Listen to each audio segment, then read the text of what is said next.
1300 hours Pakistan Standard Time. Assalamu alaikum. This is Radio Pakistan. The news read by Asma Hafiz. First, the headlines. Prime Minister has launched nationwide anti-polio drive with an aim to eradicate the crippling disease from the country. On the occasion of World Humanitarian Day being observed today, President has paid tribute to the humanitarian workers for delivering life-saving aid to the most vulnerable people affected by crisis situations.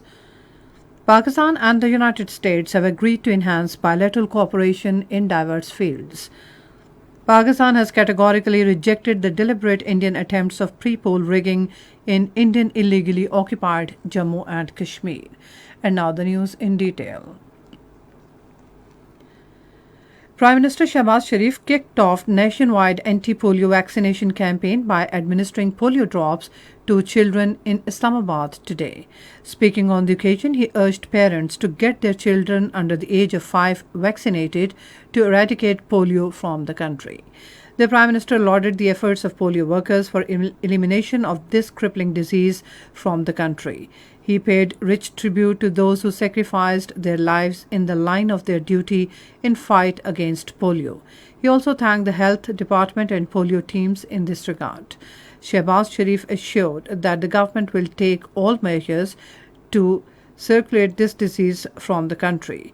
Chief Minister Sindh Syed Murad Ali Shah, Minister for National Health Services Abdul Qadir Patel, and Minister for Information and Broadcasting Maryam Aurangzeb were also present on the occasion. The Prime Minister assured that the government will take all measures to eradicate this disease from the country. In a tweet today, Shehbaz Sharif said the government will take important decisions for the development of the agricultural sector in the coming days. He pledged to ensure provision of loans, quality seeds and pesticides to the farmers. He said 8 subcommittees have been constituted to bring reforms in the agricultural sector. He said agriculture is the backbone of our economy. President Dr. Arif Alvi has paid tributes to the humanitarian workers for delivering life-saving aid to the most vulnerable people affected by crisis situations. In his message on the occasion of World Humanitarian Day today, he acknowledged the humanitarian and philanthropic spirit of Pakistanis who always supported their brethren during natural disasters. He said with the unprecedented increase in climate disasters faced by the country recently, the vulnerable in Pakistan are more in need of humanitarian assistance and protection than even before. Rescue and relief operation is underway in flood-hit districts of Sindh province and civic agencies are busy in draining out rainwater from low-lying areas. Radio Pakistan's Karachi correspondent Altaf Pirzado reports that the Sindh government has decided to provide 3 million rupees each to the administration of rain-affected districts for relief operations. Meanwhile, in a statement, spokesman of Provincial Disaster Management Authority said that 20,000 shelters, 50,000 mosquito nets, and over 9,000 food packs have been handed over to the district administration in affected districts for affected people.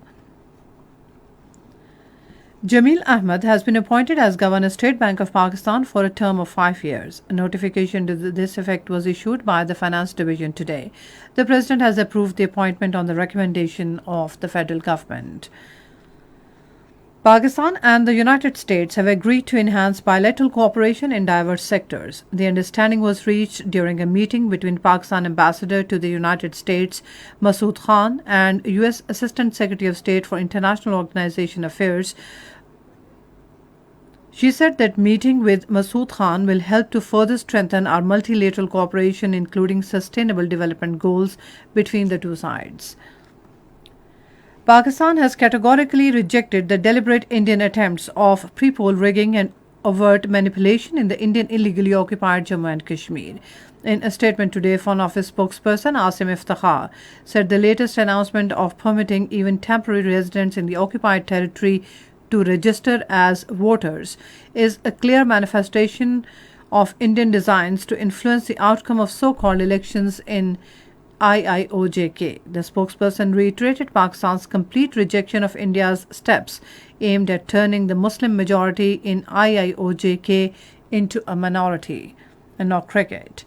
The third and final one-day international of three-match series between Pakistan and Netherlands will be played at Rotterdam on Sunday. The match will start at 2 p.m. Pakistan Standard Time. Pakistan has already won the series by 2-0. And that's all from the newsroom.